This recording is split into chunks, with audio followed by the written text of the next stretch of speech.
As my dad always says, give the date and the day for people like me that sometimes don't know what day it is when we wake up. So it is Monday, April 21st. It's easy. It's the day after Easter, okay? So we've got Coach Ellis Johnson on board with us today.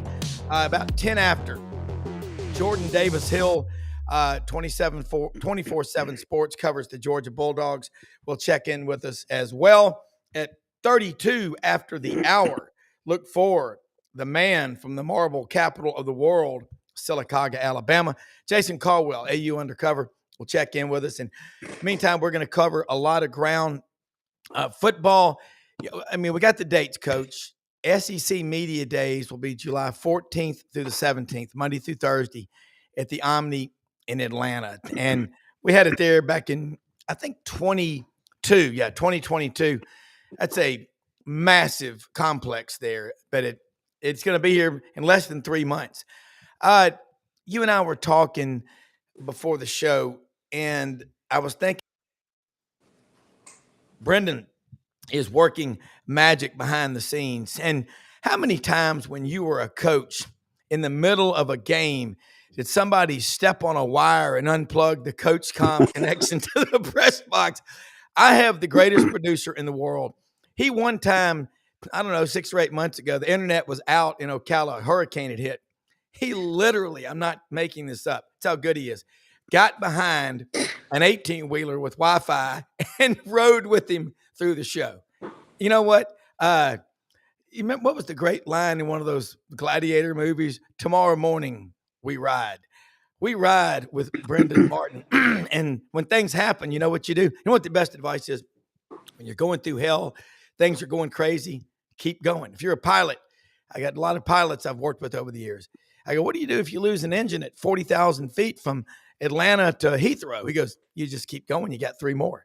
And then you bring in Jordan Davis Hill. Yeah, you're fine. I had put on there 10 after, and Brendan is in an undisclosed location right now making this happen.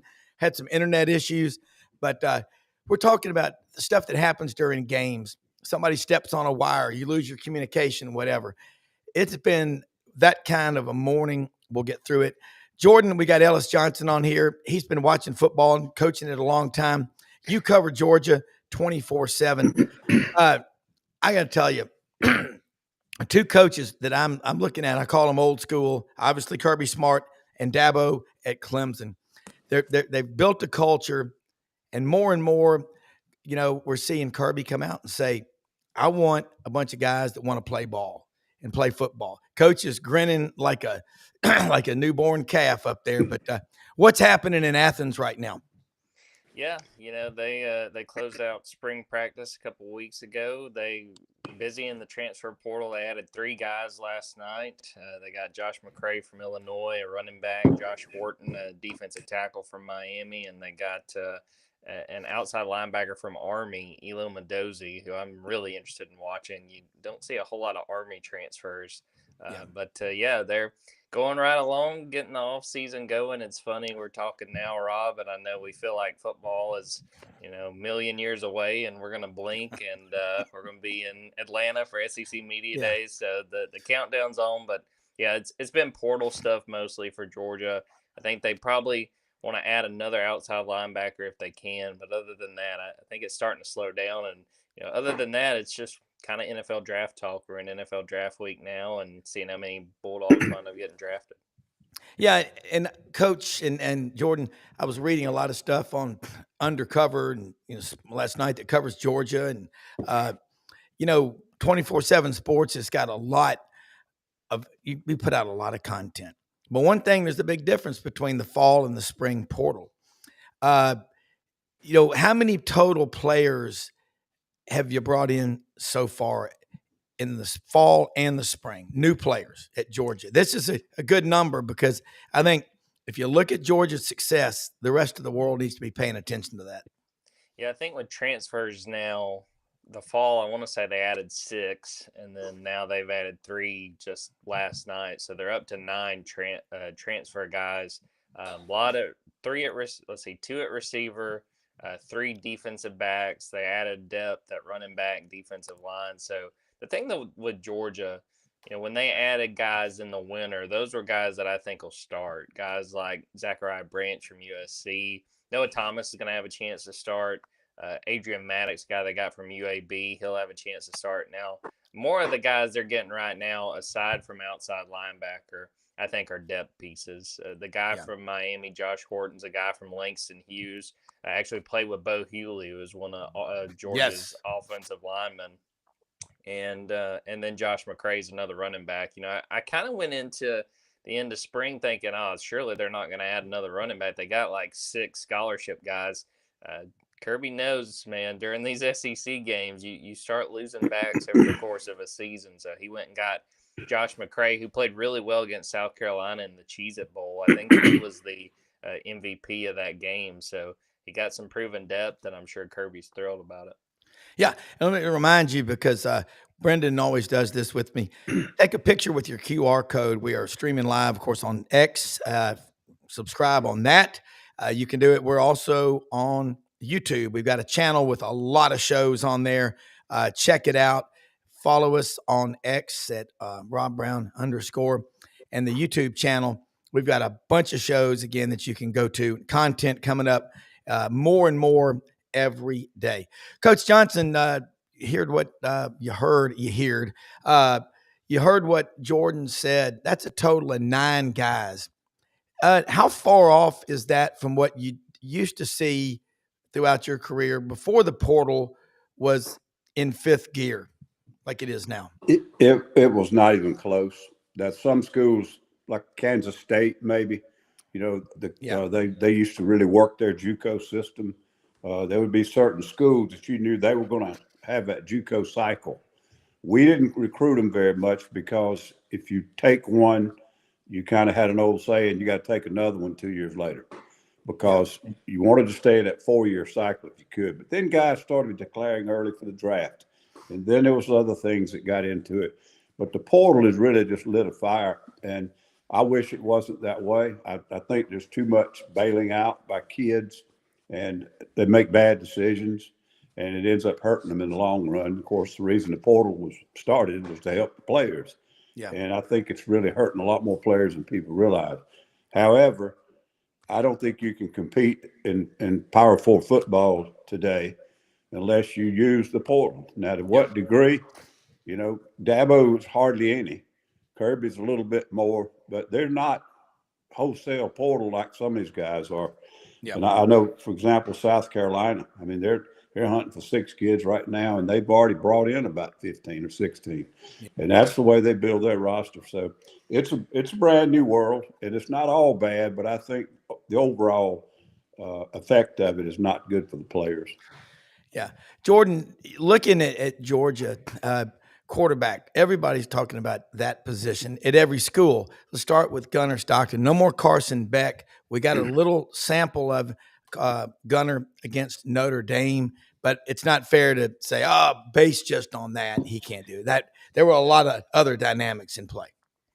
Yeah, for sure. And I think coming out of spring, Georgia feels good about Gunner. I think, understandably, he had his ups and downs over the course of spring practice, which any quarterback's going to have. And I think things bode well for him. And I think something people are not really taking into account. I mean, if there was one takeaway I had from spring practice, is that Georgia's receiver room night and day different than last year's. And I mean that as a compliment. I mean, last year's receivers led the nation in drops, just struggled across the board for the most part. And super impressed with what they've done this spring when they went and got Zachariah Branch, Noah Thomas. We talked to one of the younger receivers, Jacoby White, and he was like, look, we can get Noah Thomas out there. He's like 6'5".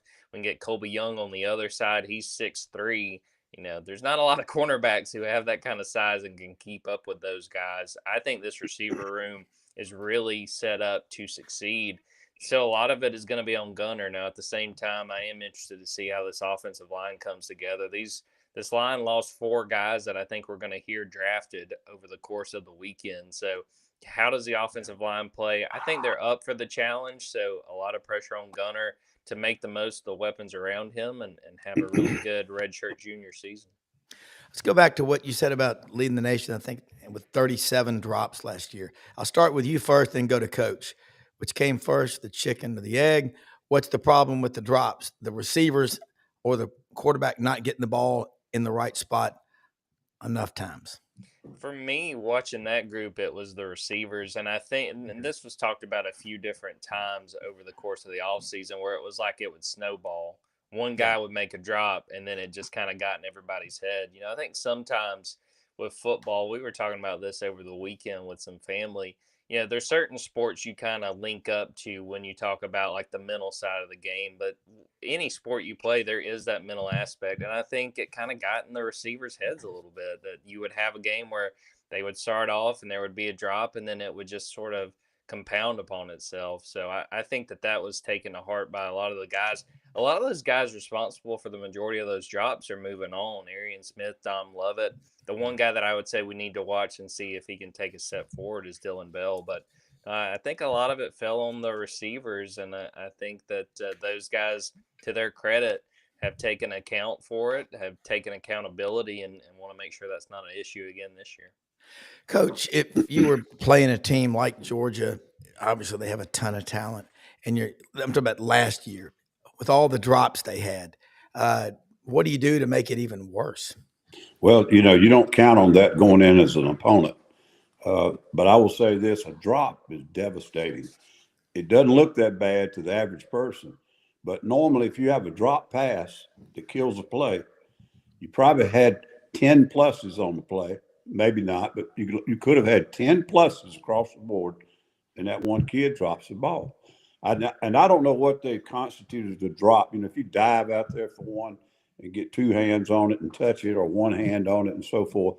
Usually, I think now when they legitimately count it as a drop, it hit them right in the hands, and they had a chance to put both hands on it.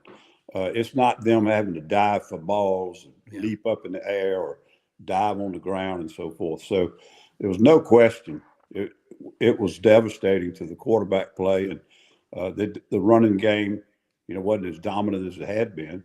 And so it's just more pressure on Beck, more and more and more to make a play. Yeah. And maybe that's where you get an injury. So I don't know how good Gunner is, but I've always had a lot of respect for Bobo, and I think he's his kind of guy, frankly. And I think once he has a good spring and then a preseason with him, he'll be a lot better football player. You said something a while ago. You can't judge him by the Notre Dame game. Yeah. You can get some things out of it. Hey, this kid's got guts. This kid doesn't have a good vision of what's going on yet. There's some things you could learn, but that doesn't make or break him. And then, of course, what Jordan said, the wide receiver room, if it elevates up to a whole new level, it's going to make Gunner Stockton better. Yeah. Jordan, that is so true. I love that. And I don't think that I've ever seen a player that catches a ball on the ground when we see it hit the dirt that doesn't jump up. Well, they're taught to do that now. That's right. And if I saw one that didn't do it, I'd pull him over next to me and say, son, we got to send you to acting school. All right. Jordan, running back, that has been a staple at Georgia. The list is longer than this screen. How deep is the running back room?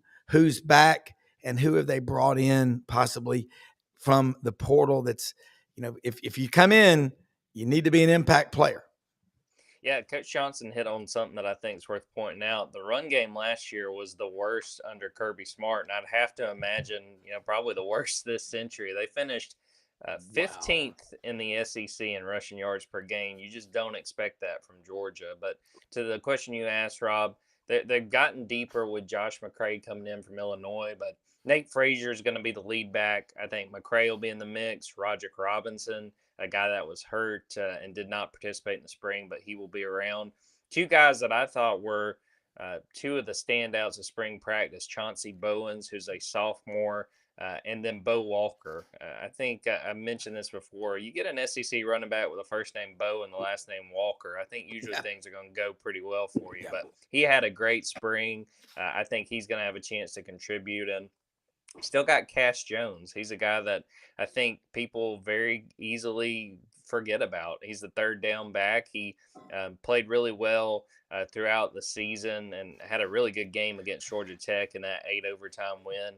So they're super deep at running back. They did lose Branson Robinson.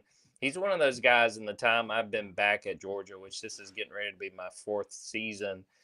One of the real what ifs. If he could have stayed healthy, I think he could have been an all SEC caliber back, but just had a leg injury before his sophomore year, had a hamstring injury last season that basically cut his season in half. Somebody's going to get a good running back in Branson Robinson. He's just going to have to stay healthy, but that they are in a good spot, I think, with running back, especially with Josh McCray joining. They've got a lot of guys they can count on, and I expect them to use quite a few different guys over the course of the fall. So it seems like, too, the hardest position to develop depth on since October 15th of 2018, that's the official day that the portal started, is the offensive line. Coach will tell you, you know this, I know it. I'd say it takes at least 2 years to develop an offensive lineman. How deep is the big red wall? They're in pretty good shape, and to this point, they have not lost anybody. They lost one guy, Marquise Easley, who was probably their 2nd-string left guard, which is significant, but I think they feel pretty good about the group they have. And something that Kirby pointed out a few times, again, I mentioned this a few minutes ago, lost 4 guys to the NFL, 4 guys who I think all have a legitimate chance to be drafted. Kirby has said time and time again, we knew this was coming. We knew for a few years that this would be a year where we would lose several linemen. So they put in the work to get it done. The big thing for me is by the time we get to fall camp, just what they look like health-wise. Monroe Freeling, who I think is going to be their starting left tackle, he missed the spring, had shoulder surgery. They usually have several guys who have a labrum repair before the preseason or before the spring practice. But I expect he'd be back. Daniel Calhoun, who I think will be the starting right guard, he missed probably the last 2 weeks of spring with a foot injury, but Kirby said that wasn't a long-term issue, that they feel like he'll be back. So I think they're in pretty good shape. They got a decent amount of depth, but you ask Kirby, and I'm sure Coach Johnson knows this well, especially these days, you ask him about depth pretty much at any position, and he says, we just don't have the depth we used to. And Rob, because it's what you were just talking about, it's so hard to keep guys in when they have a chance to go start somewhere else. So they've got a decent amount of depth, and I'm sure there's other coaches across the country that would say we would kill to have Georgia's depth. But for Kirby, that's, he would like a whole lot more, which is just always sort of how it goes. Yeah. Coach? Yep. No question. I think in most cases, the offensive lineman is the most difficult position to develop, and takes time. And then when you develop the individual kids, it's a group that has to play together. And it's very unusual if you switch one out in the middle of the season, you don't have a little bit of give and take there for where somebody can get on the same page with each other. If you've got a real experienced group that's all been playing together for 2 years in that position, you're pretty lucky. And speaking of depth, I mean, when I was at Auburn, we didn't know whether it was going to be Gurley or Chubb. There's Sony Michel.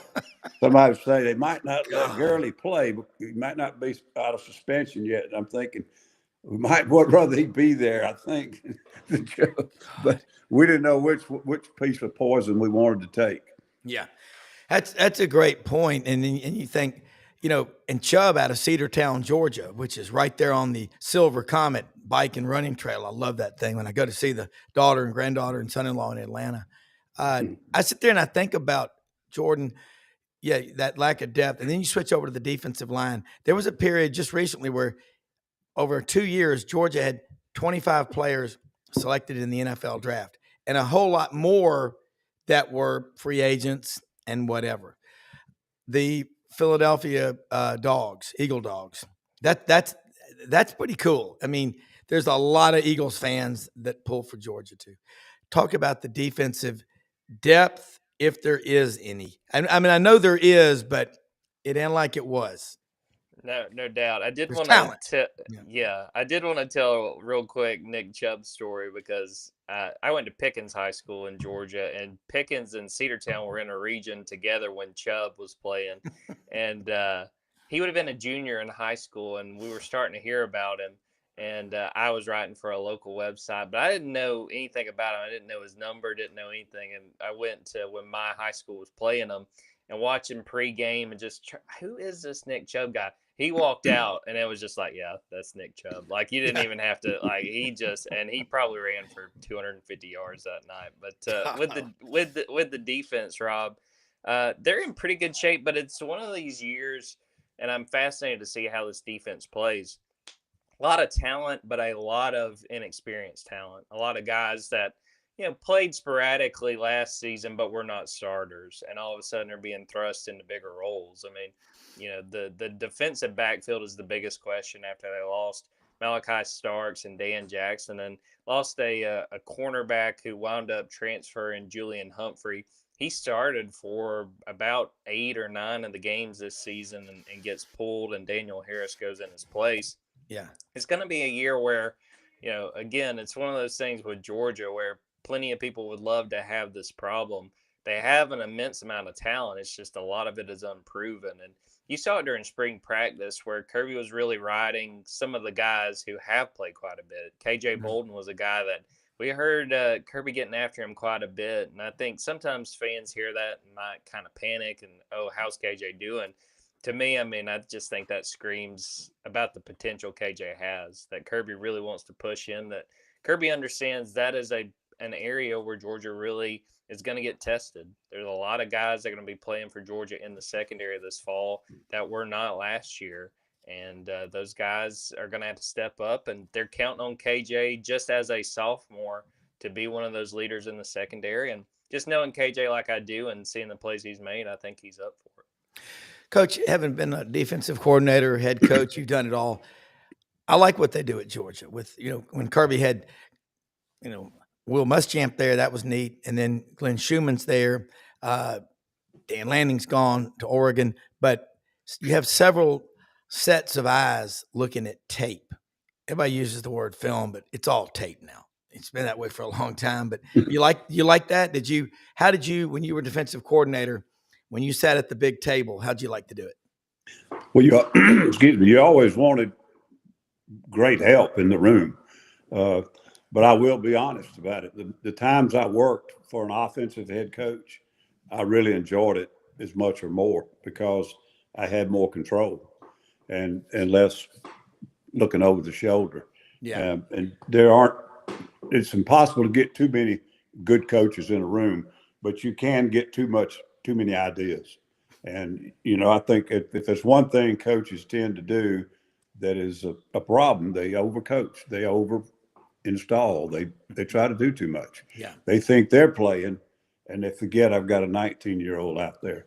And when the bullets start flying, the 19-year-old out on the field in the third quarter does not think the same way a coaching staff on Wednesday night sitting in a film room with 52 years of total experience together. You come up with some brilliant ideas. I mean, you can kick the hell out of everybody when you come out that Wednesday night. It's the greatest plan ever invented. Yeah. They're not going to execute it, not the way you did it. So just don't take too much. And so I don't know, maybe I was a little different. And then the other thing I told my staff before, this was really from Coach Oliver, who's, by the way, is having a funeral service tomorrow. Man. But I really learned from him halfway into my career about how I wanted to break film to be a coordinator and call a game. And I learned that it wasn't about the scheme. It's about trying to get the feel for what that other coordinator is doing. And so I wanted to watch game film by myself and not as a staff. Now, some people I've sat in with their staffs, they sit there and watch cut-ups. For anybody that doesn't understand, that's where you take all the bootlegs, all the 3rd and 10s, all the red zones. The technology they got today, you can separate that film into anything you want. And I always felt like if you watched that, you weren't really getting an indication of how the coordinator is going to call the game.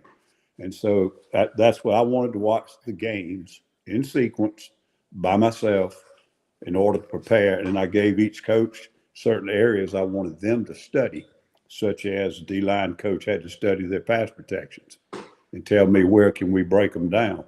And, different people had different assignments. And we met together and watched the film, but I have already looked at it before I watched it with them. Yeah. That is really cool, Jordan.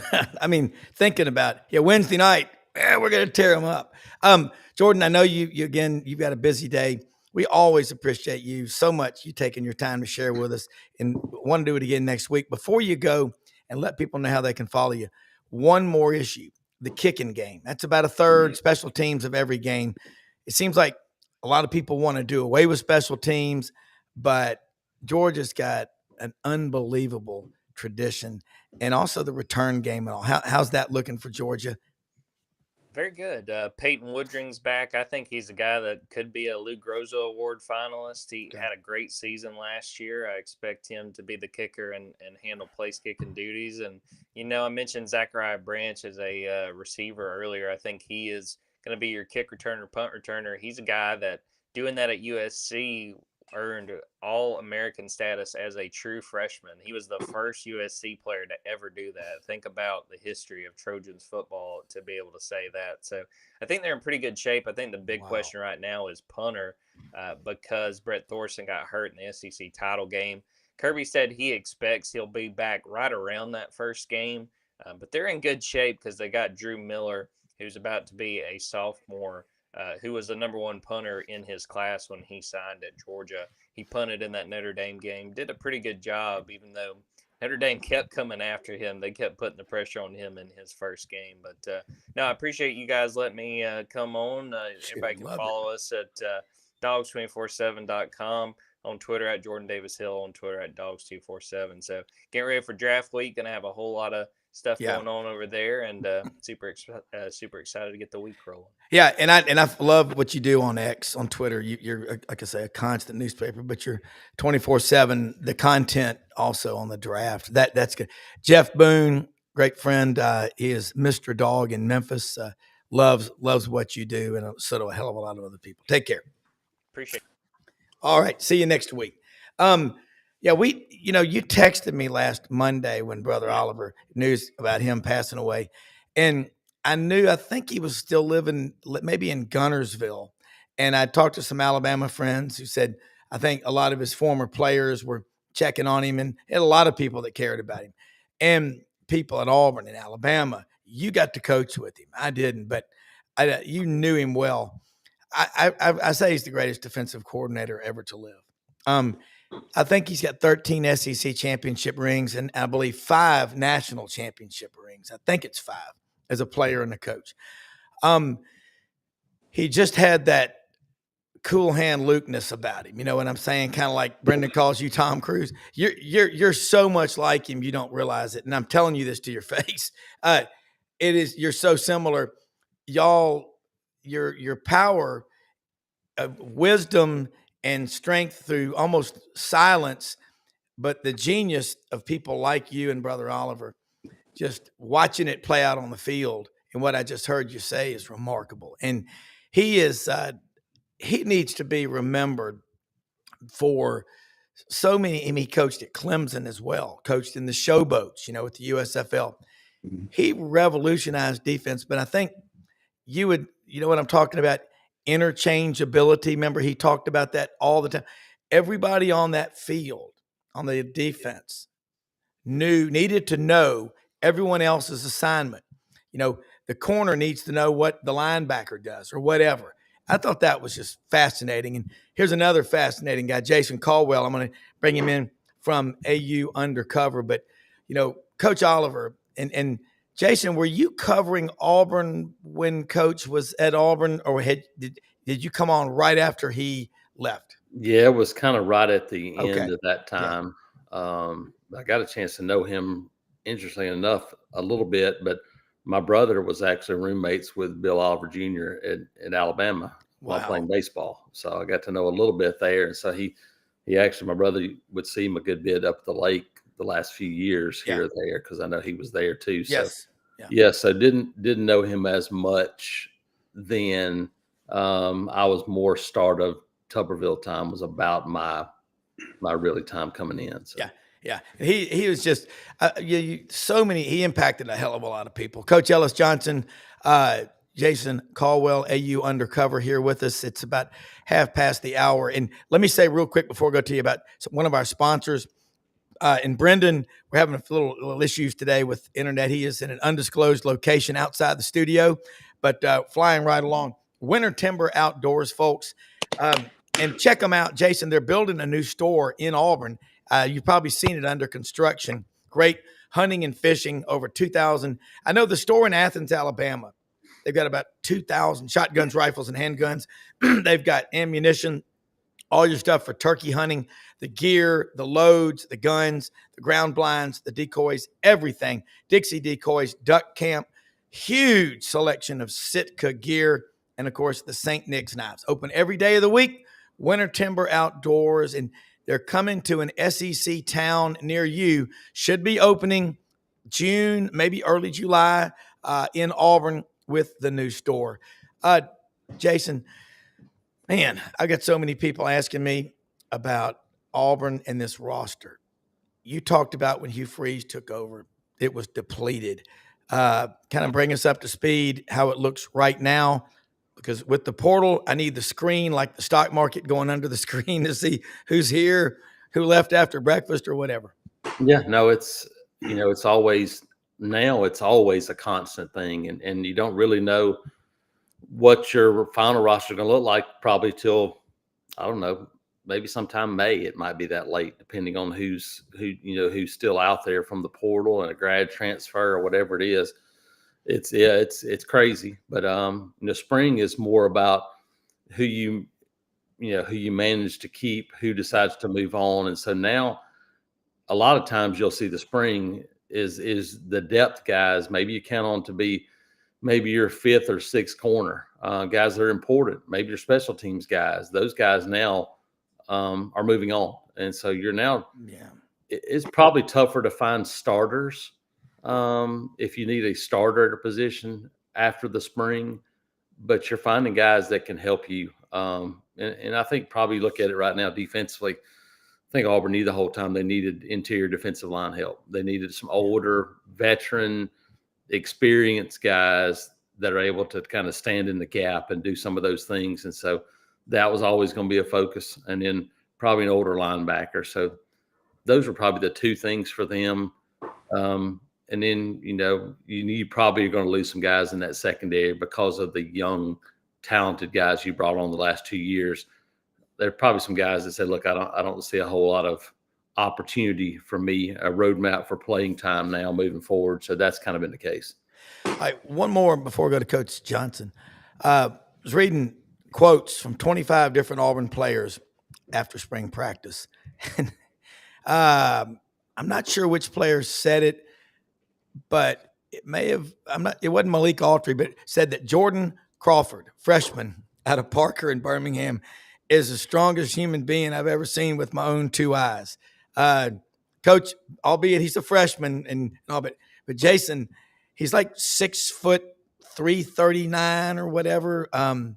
What are your thoughts on him? Yeah, no, I've watched Jordan play a bunch the last 2 years. The thing about him is and Ellis would probably to back this up a little, maybe the hardest thing to teach a young interior defensive lineman is motor, the need to play hard every play, because you don't have to do that in high school when you're that big and strong. Yeah. And a lot of times that doesn't happen. If you find a guy that has a motor that early, that's usually a pretty good starting point. That's what Jordan has. That he's probably 6'1", 330. But what's interesting is that they now do these NFL does these body mass, bone structure, density, these kind of tests. And I think they've actually found out that this guy, like, he's not extremely overweight when they've done these things. Wow. He's not overweight at all. They found out he's just a big guy. So so for us, old school, it would be big boned. They found out he's just one of those guys that carries his weight well. Yeah. And so you look at him and you go, honestly, he's one of those guys that you see from 50 yards away and you go, man, that guy's probably 5'10". And then as you get closer, you go, no, he's actually a little bit taller than that. He's just as wide as he is thick and as wide as he is taller, but he plays hard. And so, it was Malik Blockton that said, like, he was the strongest player he'd ever seen with his own two eyes. And Malik Blockton's older brother was Marcus Harris. Yes. That played at Auburn. So, I think Jordan Crawford's a guy, and him and Malik Autry are both guys that will play this season as interior defensive linemen. Not a thing you saw a lot of in the past, true freshmen, but nowadays you put on the true freshman almost everywhere on the field at some point. Still, offensive line is probably the one spot, maybe not as much, but heck, we've seen true freshman offensive linemen start at Alabama, I guess, 2 out of the last 5 or 6 years. Never thought that was possible, and it is now. Yeah. Coach, you had the privilege of working with one of the best freshmen I can ever remember out of Alpharetta Milton High School, Carl Lawson, and he wasn't as tall. And then the other one was as he used to say in the Auburn pregame, Montravius Adams, Vienna, Georgia, Dooley County High School, 6'4", 305, had no fat on his waist. I mean, you coached. They were 2 of the top 10 players in America coming out of high school. You heard what he just said about Jordan Crawford. You and Jason both I have so much respect for, because you don't say things just to make people feel good. I mean, Jason, again, he had the poker face, but it was the honest face during the Harsin years. And now they're enjoying Coach Harsin at Cal. It's another show. But just talk about that, what he said about Jordan Crawford, and also Malik Blockton, Malik Autry out of Opelika, who's 6'5", 330. I mean, these are some big kids.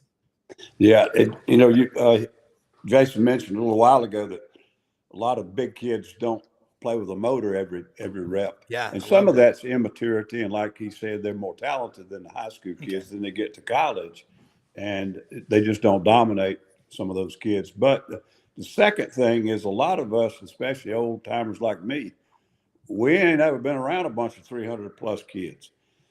They can lose it real quickly, on a football field or in a workout. Yeah. Brad Lawing, our defensive line coach at South Carolina, used to always say, do not let your big kids get stripped out early in a game, because you won't get them back. Correct. You can drain them in that first 2 series and let them sit for 2 quarters, and they'll come back and they're still not recovered. That's just the nature of people that big. Yeah. So that's 2 different aspects on that. And you mentioned Carl and Montravius. They were very different kids. Montravius came out of kind of a small high school, probably more natural ability than Carl had. Yeah. Carl came out of a big 4A, 5A, whatever they do on Georgia classifications. I mean, they were in the top classification, and his dad was a former college football player who I, knew pretty well, and played for Coach Ross at Georgia Tech. And his dad, I mean, the kid was like a grown man as a 9th grader. Yeah. As far as his work habits. Carl just had terrible luck staying healthy. Yeah. And didn't have the career we hoped he would, because he was always hurt. But man, they were good players. And we would talk about this before Jason came on. I was in college, when the freshman rule first came in. And we didn't ever think these freshman kids, we thought they were going to get hurt if you put them out there in the middle of the varsity. Yeah. Hell, it didn't take 2 seasons, and people saying the freshman's one of the best players they've got, and it's just changed so much. Yeah, it has. I mean, you guys remember Sunday afternoons going over to the stadium and watching the JV game? You'd see an SEC JV game. Can't do it anymore. Sorry to cut you off, Jason. Yeah. Well, the difference too now, Ellis, is that because of transfer portal and because of the world we live in, now you have a really talented guy that you better get him integrated and start playing. Right. And so that's part of it too. And crazy with as much pressure and everything going on. I've said it in the last couple of years that, man, I don't know that I'm redshirting a guy that could help me win a single game. That's true. And we realized that back when the first thing that made us realize that we need to just cut back on this redshirt and stuff is the fact that most of them were going to leave in 3 years if they were really good players. Yep. And so you're like, well, let's play them. We're not going to have them that long anyhow. And if you got one that couldn't help you his freshman year in doing anything, you probably signed the wrong kid. Yep. Yeah. Jason, Kerry Jones, Lebanon, Tennessee, who's looking like Auburn's main punt and kickoff returners for 2025. And I'll add to that, golly, man, Alex McPherson out of Fort Payne. What he went through last year, I think he lost 50, 60 pounds. I read in AU Undercover, which, folks, they cover Auburn like humidity covers the South. There's nothing like it. You're putting out so much content, and it's all good content. It's not filler. But he says he's 90%. What have you seen? Yeah. No, unlike me, Alex McPherson is not a guy that could stand to lose 50 pounds. I'm like, he didn't have a whole lot of that to begin with. Yeah. I mean, he was a guy that even when he graduated high school, he looked like a guy you said, man, he's probably 14 years old. But he can kick a football. Wow. Yeah. But he got back to where he looked like he was 12. I mean, he got down to 110 pounds twice. Good. And this is an SEC football player. Got down to 110 pounds on 2 different occasions. They thought they had it kind of fixed the first time and wound up having to go in and do surgery. So they removed almost his entire large intestine. Had to, and I asked him for the old school football folks. I said, when we talked to him one day, I said, look, have you ever heard the name Rolf Benirschke? And he said somebody had given him a book about Rolf Benirschke, who kicked for the Chargers and had a lot of medical issues. And so he said, yeah, actually Jackson Arnold's mom had sent him a book about Rolf Benirschke's life. And so there is a kind of a roadmap, very similar situation to kicking. But yeah, Alex seems to be doing well. They feel like they've gotten kind of handle on things now for the first time. But it's different and sometimes difficult because in the spring you don't have a ton of time to do a whole lot of live special teams. Now you'll do some stuff up front and you'll kick and punt, do that. But as far as return, you'll catch some, do that. Malcolm Simmons is going to be involved heavily. I think Eric Singleton's going to be involved heavily. So I think a couple of those guys will be guys that'll be involved because athleticism, speed, all that, they're going to be 2 of your most important wide receivers. So I think those will be 2 of those guys. I wouldn't be surprised to see a guy like Bryce Keayen be involved in especially kickoff returns as well. So I think a couple of trio of those wide receiver guys will probably be the majority of your return men and do some of those, some of those duties. Yeah. Well, another one real quick before I go to Coach Johnson.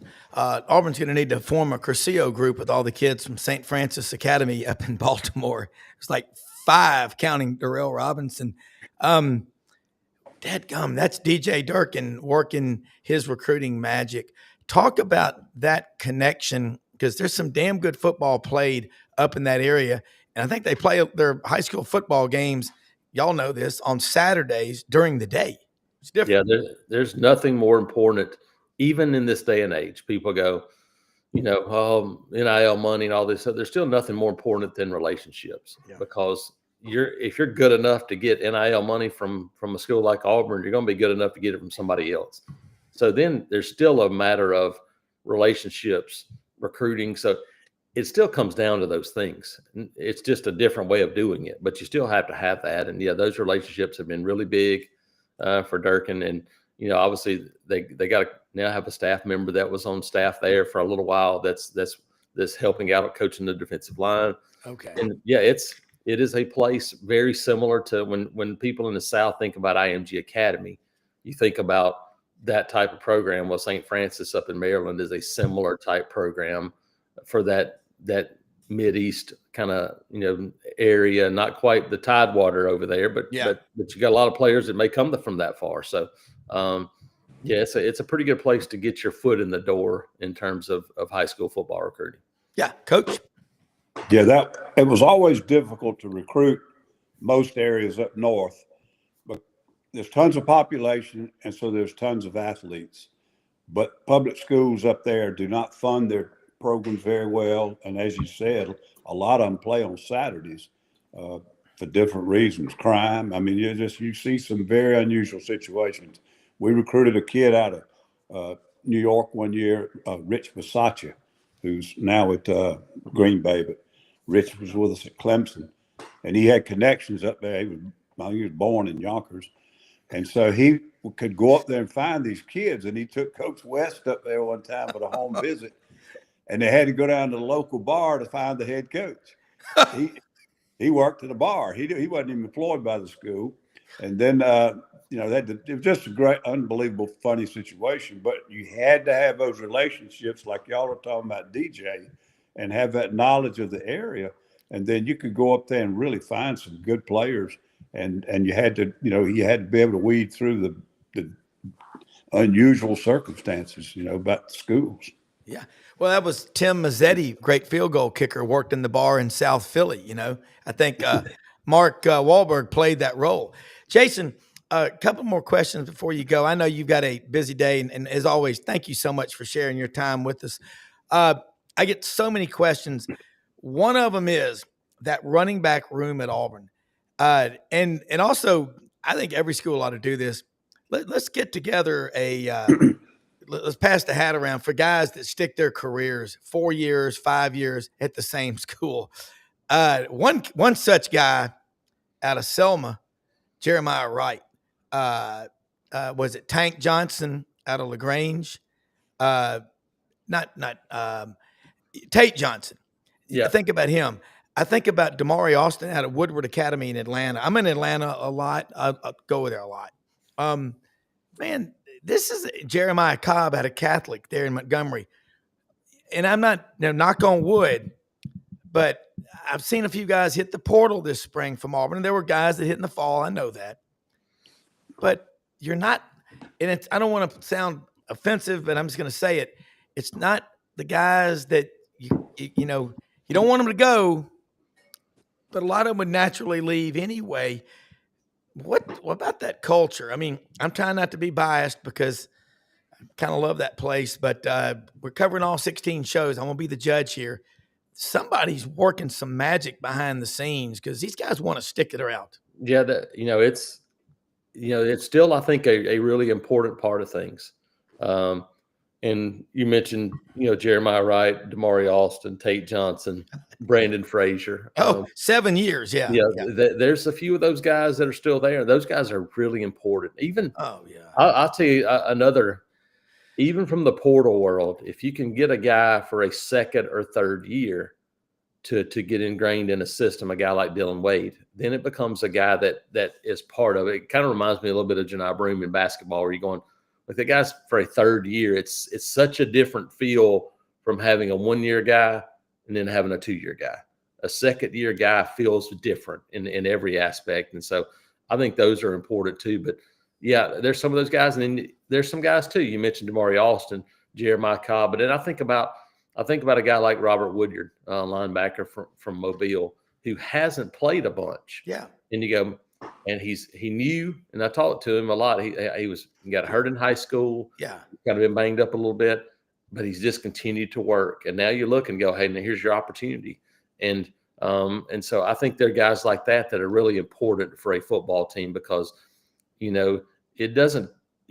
needs 85 from a depth perspective and practice perspective to win, but you're looking and you're going, can you find 45, 50, 55 guys that stick it out, can be those guys and help, because you probably don't play as many as you used to, but still have to play a lot. And a lot of those now are young guys. We saw it last year. Yeah. I think this year for Auburn's defense, if somebody said, hey, pin me down right now, I would say that they'll play 7 true freshmen on defense this year. I don't think they'll start a true freshman. They may be. Anquan Fagans will have a chance to maybe work into that role. Ooh. But I think you're going to play 7 true freshmen because they're going to be 7 of your most talented guys. And so I think you'll probably expand your depth a little bit more to include those guys. But as we said earlier, if there's 7 of your most talented guys, you better find a way to play them at some point. And I think they're going to do that. Yeah. Quick question. Something came out on social media Friday about a player at Thompson High School in Alabaster being offered allegedly $750,000. Was that AI?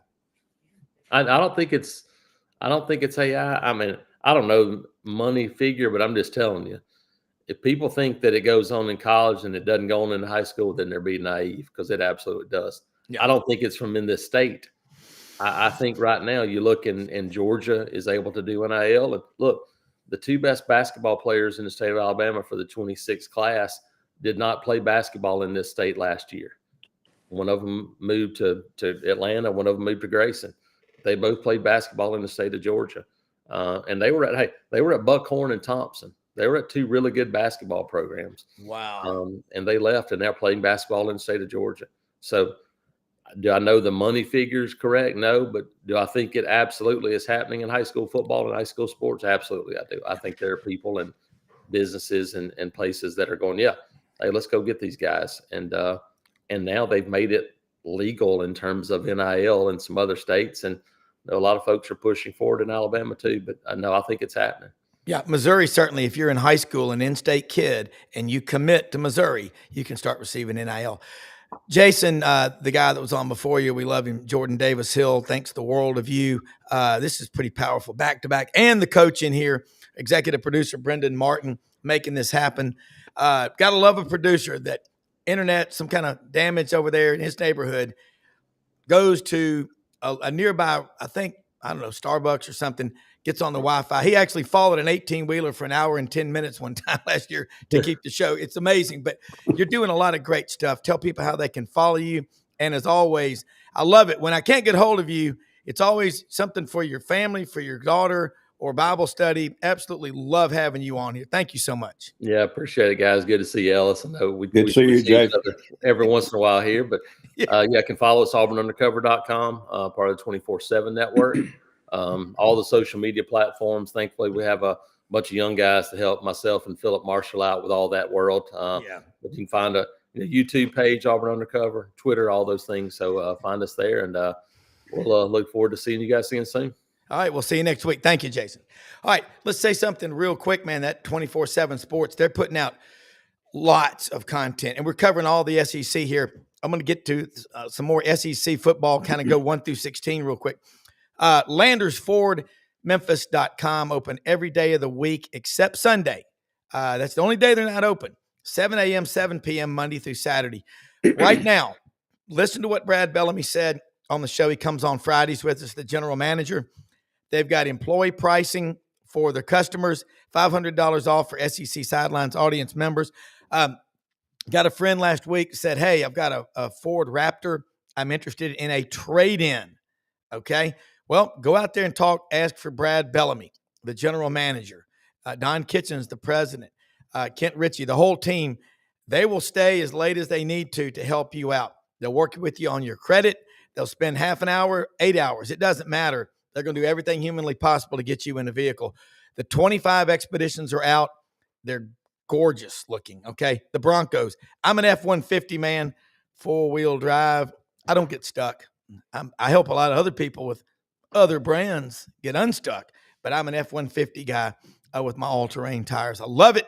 Landers Ford, their name's all over the Mid-South, and they'll deliver anywhere. And they're right down the street from our good friends at Hewlett and Dunn Boot and Clothing Company on the historic square in Collierville, Tennessee.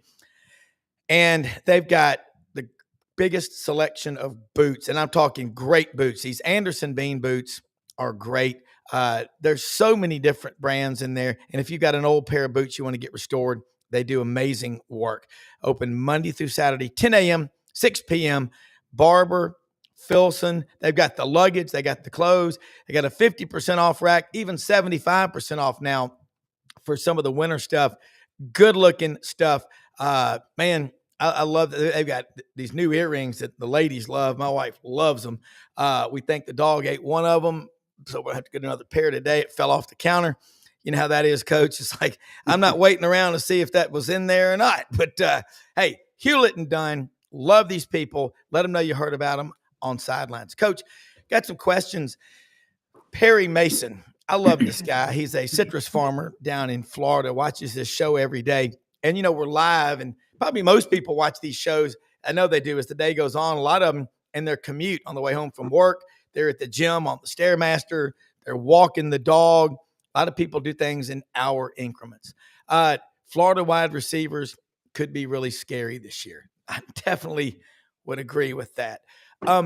You look at Florida, and we talk about them. We got a lot of Gator fans that watch this show and love it because, man, they've got a passionate fan base.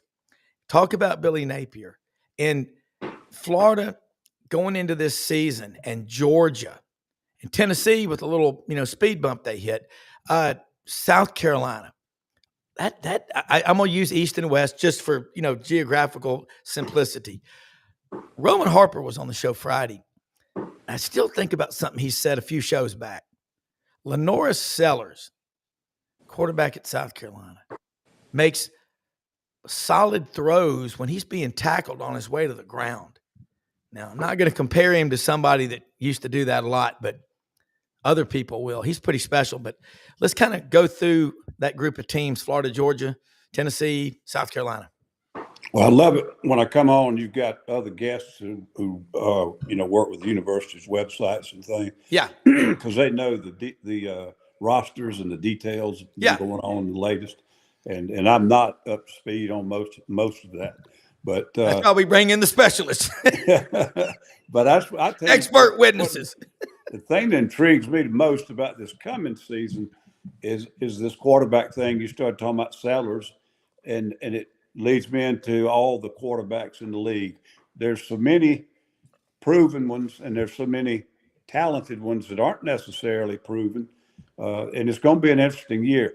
And I think that gives you an advantage early in the season when you've got a quarterback that's got some time under his belt and he's proven, he's been tested, and he's ready to go. And we talked earlier, you got to have some help. But that's the biggest thing I would be concerned about South Carolina. I'm not sure how good they are around Lennar Sellers. I think Shane's upgraded their roster a little bit, but I think they, in all the turmoil with the turnovers and changes in the coaching thing, and he had a lot of changes on his staff. Yeah, the roster started getting a little shaky, and they have really had to live heavily in the portal. So time will tell whether they got the players out of the portal that they needed. But Sellers, talent-wise, he's a unique kid. He's a freak. I mean, he's a lot like Cam, and I think that's who you didn't want to say. Yeah, I did. He is a lot like him. I don't think he's quite as tall, but he's just as fast and he's just as strong, and he has a cannon for an arm. Yeah. His accuracy's not that good. His knowledge of football, he's got to catch up. He played in a good program in high school, but they didn't teach, a really complicated drop back game.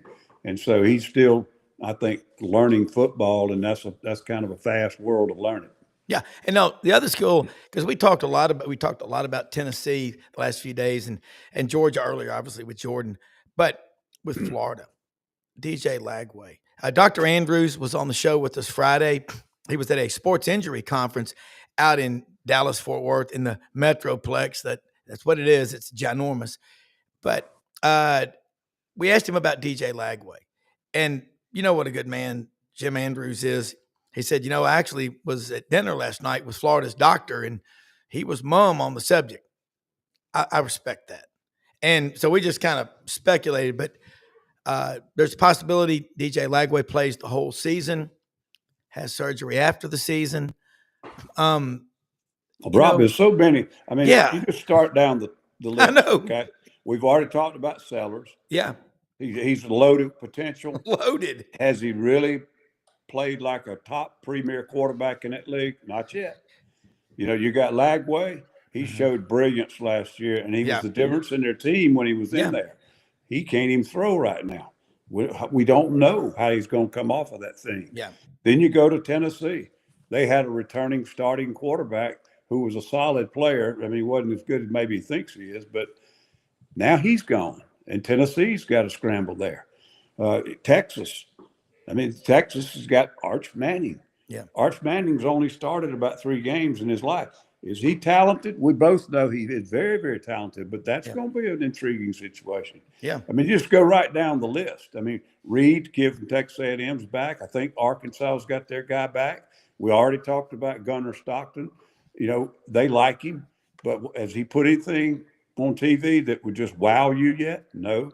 It's really going to be interesting, and there are a lot of those in the conference this year. And when you're talking about physicality and speed in the SEC, this is not a year where you can have a position where you can have a bad game and not have it, really hurt your football team. So it's going to be interesting to see how these quarterbacks all work out and see how they come along.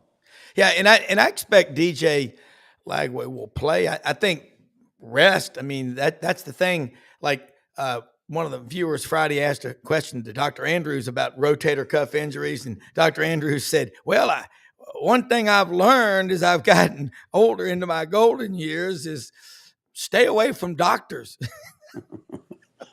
And but I believe DJ Lagway plays. And you talk about the confidence. there's just certain people that you meet that exude confidence. I'll never forget meeting Jerry Jones one time, right after he had spoken to the Touchdown Club in Memphis and tried to rationalize firing Jimmy Johnson. It just didn't make sense. But anyway, I remember meeting him and talking to him. I mean, he wants you to know that he owns the Dallas Cowboys. And I talked to a man, I met him a couple of years ago. He was in 1987. Miami came to Little Rock to play Arkansas. Ken Hatfield was the coach. I was in Knoxville. Tennessee had tied Auburn 20-all on Saturday. That day, I believe Miami beat Arkansas 51-7. The guy I know is a big landowner in Arkansas. He was with Jerry Jones at the game. And Jerry Jones goes, "You see that man right there?" He said, "Who?" He goes, "That right there." He goes, "Oh, the coach." He goes, "Yeah, I'm going to hire him because I'm going to buy the Dallas Cowboys."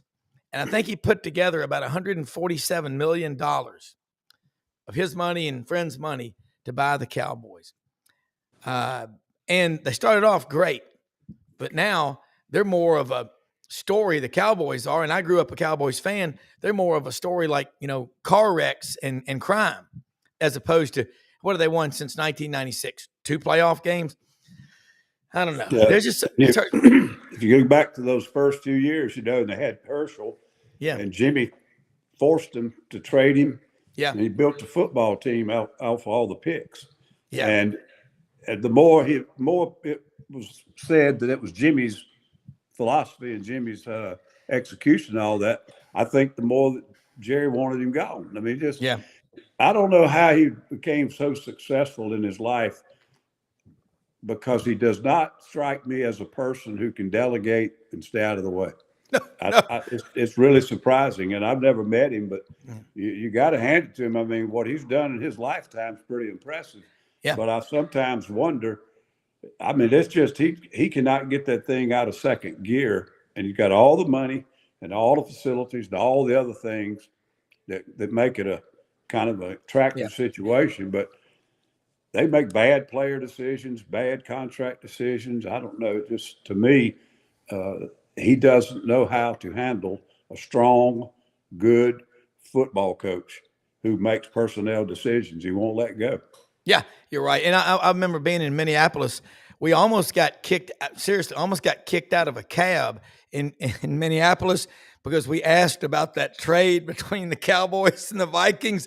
And the guy put on the brakes and went, "Dirt!" He goes, I'm not going to kick you out, but I should. They never got over that trade. That was tough. But I want to go back and looking at Florida. Last year I was critical, and there were a lot of people, Billy Napier. I think one thing I've learned is there's strength in silence and a quiet personality. Again, I refer a lot to the Stoics, Marcus Aurelius, and the great, school of thought. But he's building a culture, and I'm not seeing mass exodus from the Florida Gator football team. I think I got them picked to win 10 games this year. But I think if they're 9-1, 10-0, they ain't losing those last 2. DJ Lagway walks in a room. He exudes confidence. He makes everybody around him better. And it's not all about him. Seems like he's all about the team and loving the University of Florida. And they got us, I think, again, you know Billy Napier. I've only been around him a few times. I cannot get this thought and say this enough. Billy Napier's father coached in a wheelchair. That guy's from North Georgia somewhere, I think. He is, blue collar, nuts and bolts. He's kind of like the, Chester R. Puller, good night, Chesty, wherever you are. He's kind of that sort of a coach. He's worked his way up, from, sweeping the floors and coaching at every level. I would watch out, because DJ Lagway is going to make everybody on that team up their game, and they've got some receivers. They got some linemen. It's going to be a fun year. Another school I want to ask you about, flipping totally over. I texted Jim Nagy last week one night. They got that guy, Ott, the running back from Cal. And I asked Jim Nagy on this show several times when he was in Mobile at the Reese's Pieces Senior Bowl, would you be interested in coaching and all? And he kind of, I don't know. But you knew it. He's a GM at Oklahoma. 18 years in the NFL. 4 Super Bowl rings. Watch out for Oklahoma, man. The guy knows what a player looks like. Just like it'd be like having you as a GM. Yeah, I'm a fan of Brent, and I think that he needed something like that right now. I think he came into a program that obviously has tremendous tradition, didn't have the talent level that it could have, and he had to kind of hit the ground running. He had enough to win, but then not enough to get that, that big time season. Yeah. Then last year, the injury thing was just like a curse. And that held them back. And I know coaches have got to overcome those things and coach through them. That's part of it. But I think this Nagy, and I'm not as familiar with him as you are. I knew he was at the Senior Bowl, but I think that could be a great piece of the puzzle for him. Yeah. Brent's a football coach. Yes. He worked so well. Dabo is more of a CEO, and not that he's not a good coach. He can coach. He can take any position tomorrow and have to coach it. Yeah. But he's a program administrator too. Yeah. And that's not really what Brent is. He may be one day, but Brent is a football coach. Yeah. And I think this is going to allow him to be hands-on more with the actual football part of it, and a little less worrying about the roster, a little less worrying about the depth, a little less worrying about the NIL and all these other things that are distracting and time-consuming for a head coach. Yeah. He's going to be able to turn that stuff over to a really top-flight guy, and I think it could be a great mix or a great pairing, if you will. Yeah. Oh, I agree with you. And I'm looking forward to getting Chris Plank show out there, KREF Radio in Oak City, Norman. He's the sideline reporter for the Boomer Center Network. He really knows that program well. Tyler McComas, great guys out there. A little bit of interesting. We're going to wrap it up here in a sec.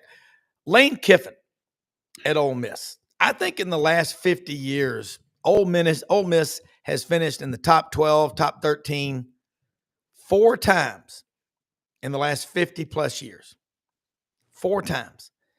They did it in 2003 with Eli Manning. They won 10 games.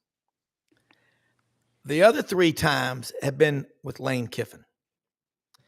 And I've been saying this a while. When Ole Miss fans get pissed off because they only won 10 games, like last year, they won 10 with the bowl game, 9 in the regular season. But you can't lose a game like Roman Harper said Friday. Can't lose to Kentucky like you did.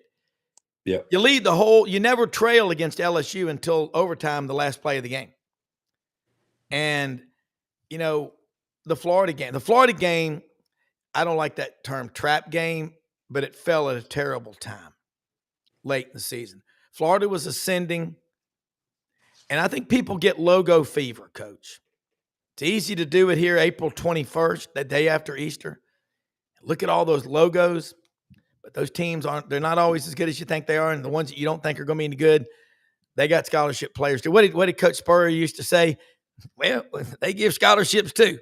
He just said, don't mess with the wisdom of the head ball coach. I'll give you a great example. I was convinced that Mississippi State, we couldn't have got a 30-point spot and beaten LSU.